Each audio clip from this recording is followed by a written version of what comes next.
கரூர் துயர வழக்கில் திமுகவின் இடையீட்டு மனுவை உச்சநீதிமன்றம் தள்ளுபடி செய்துள்ளது. கரூர் துயரம் குறித்து பொதுவெளியில் முதல்வர் உள்ளிட்டோர் பேசவும், முதல்வரின் கரூர் பயணத்தை ஆட்சேபித்தும் திமுக தாக்கல் செய்த மனு விசாரணைக்கு வந்தது. அப்போதைய நீதிபதிகள் முதல்வரின் பயணத்தை உச்சநீதிமன்றம் முறைப்படுத்த வேண்டும் என விரும்புகிறீர்களா என கேள்வி எழுப்பினர்.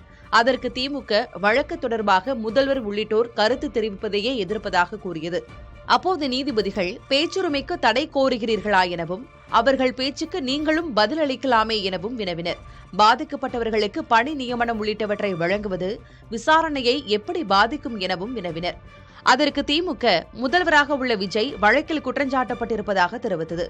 ஆனால் முதல்வர் குற்றஞ்சாட்டப்பட்ட நபராக சேர்க்கப்படவில்லை என்று சுட்டிக்காட்டிய நீதிபதிகள் நீதிமன்றத்தை அரசியல் களமாக்க கூடாது என்றனர். வழக்கை விசாரிக்க விரும்பவில்லை எனவும் கூறினர். இதனையடுத்து மனுவை திரும்பப் பெற திமுக அனுமதி கோரவே அதற்கு அனுமதி அளித்து மனுவை தள்ளுபடி செய்தனர். கரூரில் தமிழக முதல்வர் விஜய் பங்கேற்கும் மக்கள் சந்திப்பு நிகழ்ச்சிக்காக 5000 பேர் அமரக்கூடிய தற்காலிக பந்தல் அமைக்கும் பணிகள் தீவிரமாக நடைபெற்று வருகின்றன. வரும் 10ஆம் தேதி கரூர் வரும் முதல்வர் மாவட்ட ஆட்சியர் அலுவலக ஆய்வுக் கூட்டம் மற்றும் துயர சம்பவத்தில் உயிரிழந்த 41 பேரின் குடும்பத்தினருக்கு நலத்திட்ட உதவிகள் வழங்கும் நிகழ்ச்சிகளில் பங்கேற்கிறார். தொடர்ந்து அட்லஸ் கலையரங்கு திடலில் நடக்கும் பொதுக்கூட்டத்தில் தொகுதி மக்களுக்கு நன்றி தெரிவித்து பேசவுள்ளார். முதல் முறை வீடு நிலம் வாங்குவோர் இனி பத்திரப்பதிவு அலுவலகம் செல்லாமல் ஆன்லைனிலேயே பதிவு செய்யும் எனிவேர் ரெஜிஸ்ட்ரேஷன் திட்டம் ஆகஸ்ட் 17ஆம் தேதி முதல் அமலுக்கு வரும் என அத்துறையின் அமைச்சர் லோகேஷ் தமிழ்ச்செல்வன் தெரிவித்துள்ளார். இத்திட்டத்தின் மூலம் 30 விழுக்காடு மக்கள் பத்திரப்பதிவு அலுவலகத்திற்கு நேரில் வருவது குறையும் என கூறிய அவர், பதிவுத்துறையில் இடைத்தரகர்கள் லஞ்சத்திற்கு இடமிருக்காது என்றும், தவறு செய்யும் அதிகாரிகள் மீது கடும் நடவடிக்கை எடுக்கப்படும் எனவும் எச்சரித்துள்ளார். மேலும் நில வழிகாட்டுதல் மதிப்பு உயர்வு குறித்து முதல்வருடன் ஆலோசித்து விரைவில் முடிவெடுக்கப்படும் என அமைச்சர் லோகேஷ் தமிழ்ச்செல்வன் கூறியுள்ளார்.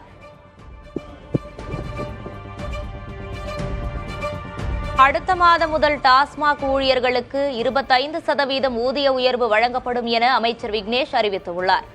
சென்னை தலைமைச் செயலகத்தில் செய்தியாளர்களை சந்தித்த அவர், இந்த ஊதிய உயர்வினால் அரசுக்கு சுமார் 110 கோடி ரூபாய் கூடுதல் செலவு ஏற்படும் என்றும், அதேபோல் இனிமேல் டாஸ்மாக் ஊழியர்களுக்கு இஎஸ்ஐ வசதியும் வழங்கப்படும் எனவும் தெரிவித்தார்.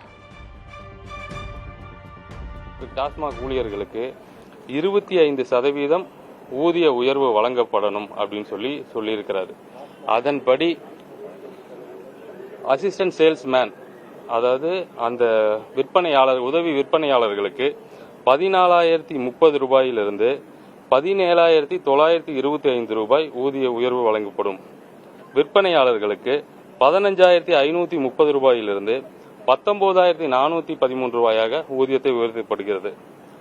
சூப்பர்வைசர்களுக்கு 17,850 22,313 ரூபாயாக ஊதியங்கள் உயர்த்தி வழங்கப்படுகிறது. பரந்தூர் விமான நிலைய பகுதியில் நீர்நிலைகள் அதிகம் இருப்பதால் ரன்வே அமைக்க முடியாது என அதிகாரிகள் தெரிவித்துள்ள நிலையில் மாற்று இடம் தேர்வு செய்ய அரசு பரிசீலித்து வருவதாக அமைச்சர் நிர்மல்குமார் தெரிவித்துள்ளார். கோவையில் உள்ள தனியார் கல்லூரியில் மாணவர்களுடன் கலந்துரையாடிய அவர், இது முதல்வர் விஜயின் ஊழலற்ற அரசு என குறிப்பிட்டார். மேலும் மின்துறையில் உள்ள 20 ஆண்டுகள் பழமையான உபகரணங்களை மாற்றி மேம்படுத்த அரசு நடவடிக்கை எடுத்து வருவதாகவும், தொழில்நுட்பத்தை விட சுற்றுச்சூழலை பாதுகாப்பதே தற்போதைய அரசின் முதன்மை நோக்கம் என்றும் அவர் பேசினார்.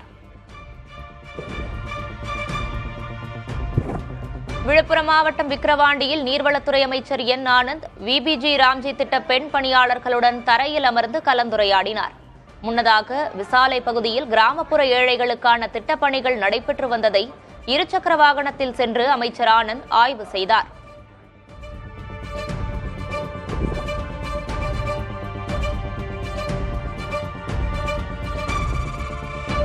தவிக ஆட்சியில் பெரும்பாலானோர் முதல் முறை எம்எல்ஏக்கள் என்பதால் சறுக்கல்கள் ஏற்படுவது இயல்புதான் என காங்கிரஸ் எம்பி கார்த்தி சிதம்பரம் தெரிவித்துள்ளார். சிவகங்கை மாவட்டம் காரைக்குடியில் செய்தியாளர்களை சந்தித்த அவர், தவிக எம்எல்ஏக்களுக்கு கால அவகாசம் கொடுக்க வேண்டும் என்றார். முதல் முறையாக பல பேர் சட்டமன்றத்துக்கு வந்திருக்காங்க. அவங்களுடைய கட்சி ஒரு அண்மையில் துவங்கப்பட்ட கட்சி. அந்த கட்சியில் இருப்பவர்கள் கொஞ்சம் ஆர்வமாக இருக்கிறார்கள். அதுக்கப்புறம் அந்த இன்னைக்கு இருக்கிற இந்த சோஷியல் மீடியாவை வந்து கொஞ்சம் கையாளக்கூடியவர்களாக இருக்கிறாரு. அதனால கொஞ்சம் ஆர்வக்கோளாறு.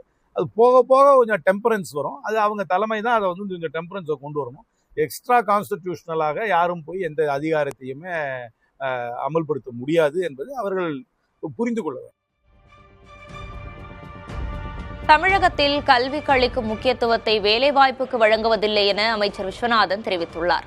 சென்னை மயிலாப்பூரில் உள்ள தனியார் நட்சத்திர விடுதியில் பொறியியல் பாடத்திட்டம் வேலைவாய்ப்பு திறனை மேம்படுத்துதல் குறித்த கருத்தரங்கை தொடங்கி வைத்து உரையாற்றிய அவர், கல்லூரியில் படிக்கும் இளைஞர்கள் வேலைவாய்ப்பு இல்லாமல் இருப்பதாக கூறினார். எஜுகேஷன் எந்த அளவுக்கு சொசைட்டில நாம கொடுக்கிறோமோ அந்த அளவுக்கு நாம எம்ப்ளாய்மெண்ட் சரியா போய் சேர்க்கிறோமா என்பதுதான். அந்த கல்லூரிக்கு வருகிற இளைஞர்கள் கல்லூரியை விட்டு போகும் பொழுது ஜாப்லெஸ், வேலை வாய்ப்பு குறைவான நிலையிலே அவர்கள் கல்லூரியை விட்டு செல்லுகிறார்கள். தவிக ஆட்சிக்கு ஆதரவளித்துக் கொண்டே அரசின் குறைகளை பற்றி நாள்தோறும் பேட்டி கொடுப்பது சரியானதல்ல என கூட்டணி கட்சிகளுக்கு வைகோ அறிவுறுத்தியுள்ளார். கோவை மாவட்டம் பள்ளிப்பாளையம் பகுதியில் சீமை கருவேல மரங்களை அகற்றும் விழிப்புணர்வு நிகழ்ச்சியில் பேசிய அவர், தவிக ஆட்சியில் குறைகள் இருந்தால் நேரடியாக முதல்வரிடம் கூற வேண்டும் என்றார். கூட்டணியில் இருக்கிற அந்த அரசுல ஏதாவது நடக்கிறது சரியில்லைன்னா நான் அமைச்சர்களுக்கு போன் பண்ணி சொல்லுவேன். முடிஞ்சா முதலமைச்சருக்கு போன் பண்ணி சொல்லுவேன். ரோட்டை வந்து விமர்சனம் பண்ண மாட்டேன். கூட்டணியில கட்சியில் இருக்கக்கூடிய கட்சி தலைவர்களுக்கு அறிவுரை அல்ல, 62 கால அரசியல் அனுபவத்தில் சொல்றேன். நீங்க குறை சொல்லணும்னா நேரா போய் மந்திரிகிட்ட சொல்லுங்க. முதலமைச்சரை சந்திச்சு இதெல்லாம் சரியில்லைன்னு சொல்லுங்க. கூட்டணியில இருந்துகிட்டே தினம் ஒரு பேட்டி என்ன கூட்டணின்னு சொல்லிக்கிட்டு ஆட்சி ஆதரிக்கணும்னு சொல்லிட்டு அவங்க மேல குறை சொல்ல. நெம்மேலி கடல் நீரை குடிநீராக்கும் ஆலையில் முன்னாள் முதல்வர் ஸ்டாலின் பெயர் பொறிக்கப்பட்ட கல்வெட்டு அகற்றப்பட்டது சிறுபிள்ளைத்தனமானது என திமுக பொதுச் செயலர் துரைமுருகன் தெரிவித்துள்ளார். வைகோ தொடர்பான கேள்விக்கும் அவர் பதிலளித்துள்ளார். இதெல்லாம் அரசியல்ல சிறுபிள்ளைத்தனமானது, பெருந்தன்மைக்கு உகந்ததல்ல. சிறுபிள்ளைத்தனமானது. விவரம் புரியாதவர்கள் அரசியல் வந்ததால் விவரம் இல்லாமல் காரியங்களை செய்து கொண்டிருக்கிறார்கள். வைகோ என்ன சொல்லியிருந்தாருன்னா, கடந்த 5 ஆண்டு கால ஆட்சியில வந்து கரப்ஷன் கலெக்ஷன் இதுதான் இருந்தது அப்படின்னு சொன்னாரு. ஆனா இப்ப என்ன சொல்லியிருக்காருன்னா, தாவேகா ஆட்சியில இருந்து கலைக்கிறான்னு பார்த்தா நான் வந்து அரணா நின்று காப்பேன் அப்படின்னு. ஐயோ, உங்களுக்கு நண்பர் அவரு. என்னுடைய நண்பர், அதனால தான் வானான்றேன். வருத்தப்படுவான். எனது சொந்த விருப்பத்தின் பேரிலேயே திமுகவில் இணைந்தேன், அது குதிரை பேரம் இல்லை என திமுக முன்னாள் எம்எல்ஏ கம்பம் ராமகிருஷ்ணன் தெரிவித்துள்ளார். கடந்த 17 ஆண்டுகளுக்கு முன்பு கம்பம் ராமகிருஷ்ணன் மதிமுகவிலிருந்து விலகி திமுகவில் இணைந்ததை குதிரை பேரம் என குறிப்பிட்டு அண்மையில் வைகோ பேசியிருந்தார். இதற்கு செய்தியாளர்களை சந்தித்து விளக்கமளித்த கம்பம் ராமகிருஷ்ணன், இன்று நடப்பதுதான் குதிரை பேரம் என்று கூறியுள்ளார். சில மனக்கசப்புகள் காரணமாக நானாக சுயமாக எடுத்த முடிவு. எதிர்காலத்தில் ஒரு பலம் வாய்ந்த டிவிக்கு அரசா நடத்தணுங்கிறதுக்காக முயற்சி பண்றாரு. அதுக்கு முட்டு கொடுக்கணுங்கிறதுக்காக, அதுக்கு கேடயமா நீங்க இருந்து முட்டு கொடுக்கணுங்கிறதுக்காக நீங்க இதை முன்னுதாரணமாக சொல்றது எனக்கு கொஞ்சம் சங்கடமா இருக்கும். நானா என்னுடைய மனசாட்சியின் அடிப்படையில், மன தெளிவின் அடிப்படையில், என்னுடைய சிந்தனையின் அடிப்படையில் நானா விரும்பி என்னுடைய தாய் கழகத்தில் போய் சேர்ந்தேன். கூட்டுறவு பயிர்க்கடன்களை முழுமையாக தள்ளுபடி செய்ய வலியுறுத்தி சென்னை புதுப்பேட்டையில் தமிழக விவசாயிகள் பாதுகாப்பு சங்கம் சார்பில் பிரம்மாண்ட பேரணி நடைபெற்றது. கொளுத்தும் வெயிலிலும் ஏராளமான விவசாயிகள் இந்த பேரணியில் பங்கேற்றனர். 5 ஏக்கருக்குள் உள்ள கடன்கள் தள்ளுபடி செய்யப்படும் என்ற தேர்தல் உத்தரவாதத்தை முதல்வர் விஜய் உடனடியாக நிறைவேற்ற வேண்டும் என்றும், கூட்டுறவு வங்கிகள் விவசாயிகளை மிரட்டுவதை நிறுத்த வேண்டும் என்றும் சங்கத்தின் நிறுவனர் ஈசன் முருகசாமி வலியுறுத்தினார்.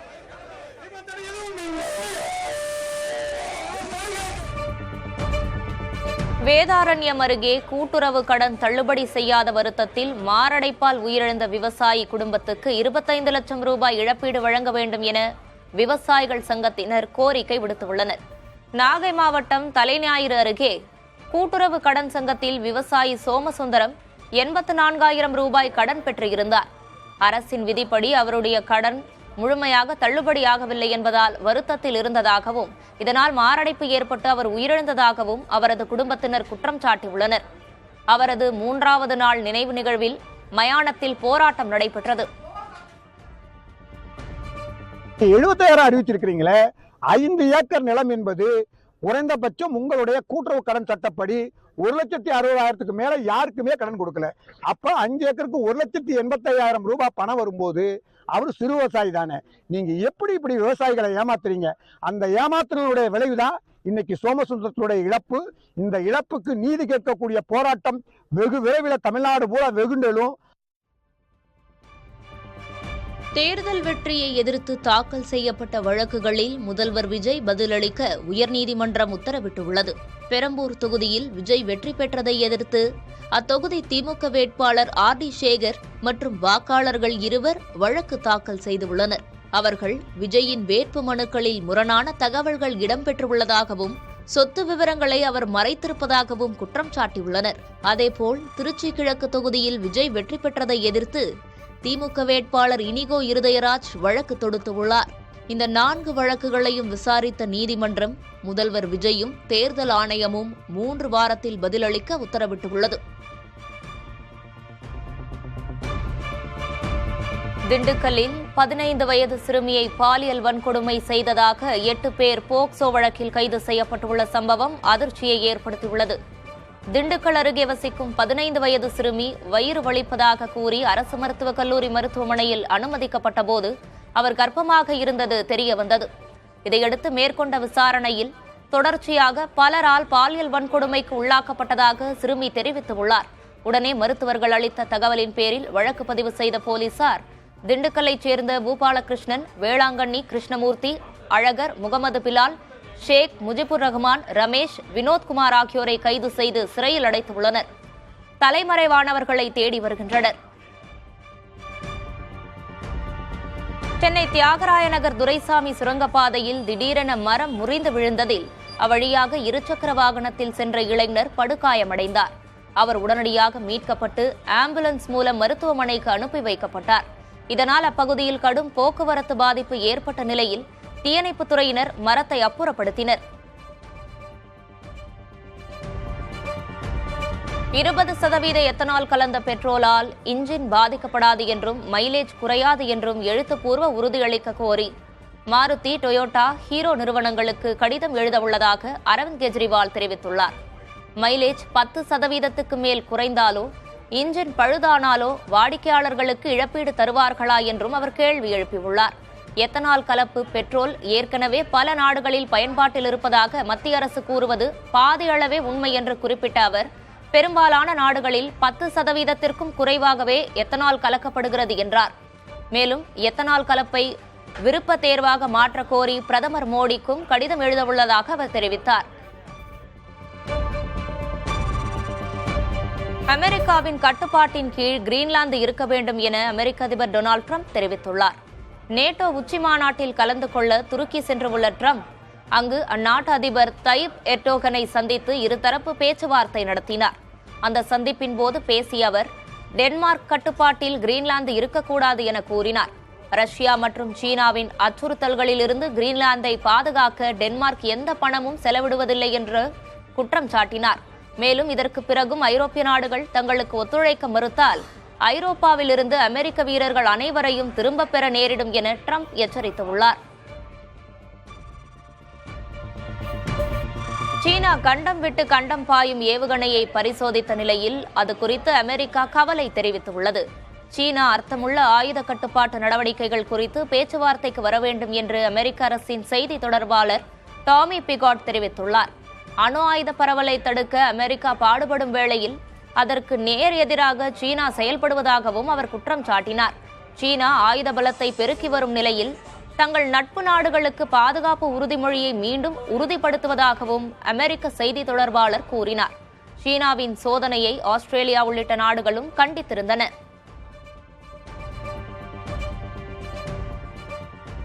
தாய்லாந்தின் பெச்சபூரி மாகாணத்தில் உள்ள டான்யாய் தோங் அகழ்வாராய்ச்சியில் பண்டைய இந்தியாவின் பிராமி எழுத்துகள் பொறிக்கப்பட்ட தங்க மோதிரங்கள் கண்டெடுக்கப்பட்டுள்ளன. 2000 ஆண்டுகள் பழமையான இந்த மோதிரத்தில் புசரகிதாசா என பிராமி எழுத்துக்களில் பொறிக்கப்பட்டுள்ளது. இதற்கு புஷ்ய நட்சத்திரத்தால் பாதுகாக்கப்பட்டவர் என்பது பொருள் என கூறப்படுகிறது. இவ்வகை மோதிரங்கள் பண்டைய இந்திய வைசிய வணிகர்களுக்கு சொந்தமானவை என தொல்லியல் நிபுணர்கள் கருதுகின்றனர். உள்ளாட்சித் தேர்தலில் வென்றால் மீண்டும் அதிமுக ஆட்சியை பிடிப்பது சாத்தியமே என அக்கட்சியின் பொதுச் செயலர் எடப்பாடி பழனிசாமி நம்பிக்கையூட்டியுள்ளார். கட்சியின் ஆலோசனைக் கூட்டத்தில் பேசிய அவர், மக்கள் கவர்ச்சியை நம்பி வாக்களித்து விட்டதாகவும் தாவேக ஆட்சி 5 ஆண்டுகள் நீடிக்காது என்றும் குறிப்பிட்டார்.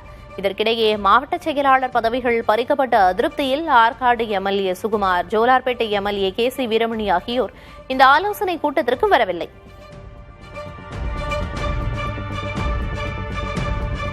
சசிகலா, டிடிவி தினகரன் இருவரும் அதிமுகவில் இணைய வாய்ப்பில்லை என சொல்ல முடியாது என அக்கட்சியின் முன்னாள் அமைச்சர் KC கருப்பணன் தெரிவித்துள்ளார்.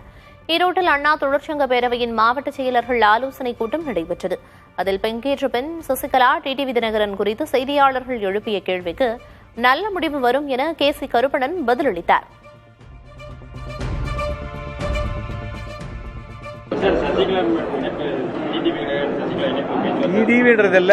நல்ல முடிவு வரும். கூட்டணியில் இருக்காரு, அதிமுக சசிகலாவை இணைப்பதற்கு ஏதாவது பேச்சுவார்த்தை முன்னாடி பொதுச் செயலாளர் முடிவு யார் என்ன விரோதமாக பொதுச் செயலாளர் பேசுவாங்க. அவங்க இப்போ வந்து பார்த்தீங்களா 4 டிவிக்கே போன வந்து இணைஞ்சாங்க பார்த்தீங்களா, 4 பசங்க அந்த மாதிரி தான் எல்லாம் இணைய போகிறாங்க எல்லாரும். வாய்ப்பு இருக்கா? வாய்ப்பு இல்லைன்னு எப்படி சொல்ல முடியும்? ஊத்தங்கரை தாவேக எம்எல்ஏ இளையராஜாவிடம் பேரம் பேசியதாக தொடரப்பட்ட வழக்கில் திமுக முன்னாள் அமைச்சர் செந்தில் பாலாஜி முன்ஜாமீன் கோரி சென்னை உயர்நீதிமன்றத்தில் மனு தாக்கல் செய்துள்ளார். அந்த மனுவில் அரசியல் உள்நோக்கத்துடன் வழக்கு பதிவு செய்யப்பட்டுள்ளது என்றும் குதிரை பேரத்துக்கும் தனக்கும் எந்த தொடர்பும் இல்லை என்றும் தெரிவித்துள்ளார். இந்த மனு விரைவில் விசாரணைக்கு வரும் என எதிர்பார்க்கப்படுகிறது. ஏற்கனவே செந்தில் பாலாஜியின் சகோதரர் அசோக்குமாரும் முன்ஜாமீன் கோரி சென்னை உயர்நீதிமன்றத்தில் மனு தாக்கல் செய்தது குறிப்பிடத்தக்கது.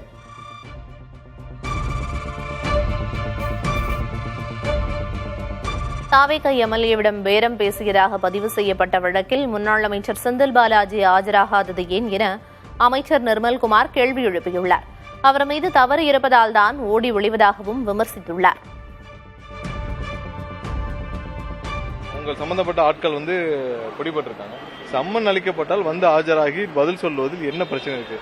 இதற்கு எதுக்கு நீங்கள் சம்மனுக்கு ஆஜராகாமல் ஓடி ஒளிய வேண்டும்? அப்போ நீங்க அந்த குற்றத்தில் உங்களுடைய ஈடுபாடுகள் எந்த அளவுக்கு இருக்குன்றதை நீங்க புரிஞ்சுக்கணும். ஸோ இதே மாதிரி தான் அவர் எல்லா விஷயத்திலையும் செந்தில் பாலாஜி தானே பெரிய இவர் போல் நினைச்சு போகலாம். சம்மன் கொடுக்கப்பட்டால் ஆஜராகுதல் என்ன பிரச்சனை?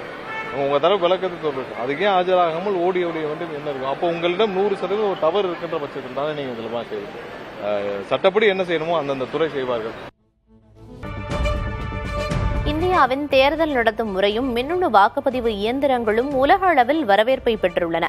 உலகின் 3வது பெரிய ஜனநாயக நாடான இந்தோனேஷியா தனது தேர்தல் முறையை மேம்படுத்த இந்திய தொழில்நுட்பத்தையும் வாக்குப்பதிவு இயந்திரங்களையும் வாங்க ஒப்பந்தம் செய்ய உள்ளதாக தகவல் வெளியாகியுள்ளது. ஏற்கனவே பூட்டான், நேபாளம், நமீபியா போன்ற நாடுகள் இந்திய இயந்திரங்களை பயன்படுத்துகின்றன. மேலும் 28 நாடுகள் இந்திய தேர்தல் ஆணையத்துடன் கைகோர்த்திருப்பது குறிப்பிடத்தக்கது.